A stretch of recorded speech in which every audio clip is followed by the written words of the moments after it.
బుల్రాజు, నీకు ఏఐ అంటే తెలిసేట్రా? తెలియదండి. ఏఐ అంటే ఆర్టిఫిషియల్ ఇంటెలిజెన్స్ రా.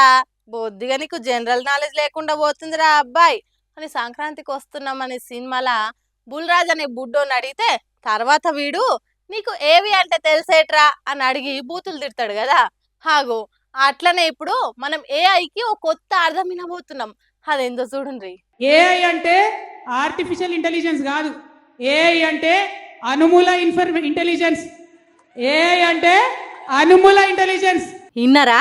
ఏఐ అంటే అనుముల ఇంటెలిజెన్స్ అంట.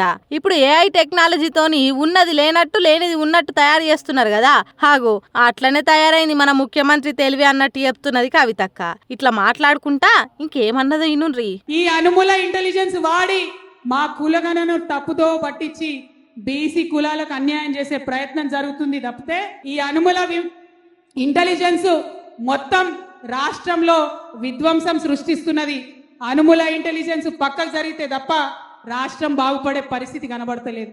అది కులగణన కావచ్చు, హెచ్సియు కావచ్చు, ఇంకోటి కావచ్చు. హాగో గట్లున్నదట అనుముల ఇంటెలిజెన్స్. తెలంగాణ అసెంబ్లీలో మహాత్మా జ్యోతిబా పూలే విగ్రహాన్ని పెట్టాలని కోరుతూ ధర్నా చౌక్ కాడ కవితక్క దీక్ష చేసింది. హాగో ఆ దీక్షల మాట్లాడుకుంటా ఏఐకి ఓ కొత్త అర్థాన్ని చెప్పింది. బీసీ కులాల లెక్కలు ఎట్లా తప్పు చేసిండ్రో 42% రిజర్వేషన్లని ఎట్లా తప్పుదోవ పట్టిస్తున్నారో చెప్పుకుంటా సీఎంని ఇట్లా అన్నది. మరి చూడాలి సీఎం రేవంత్ రెడ్డి ఈ ఏఐ మీద కవితక్కకు ఎసొంటి పేరు పెడతాడో మరి.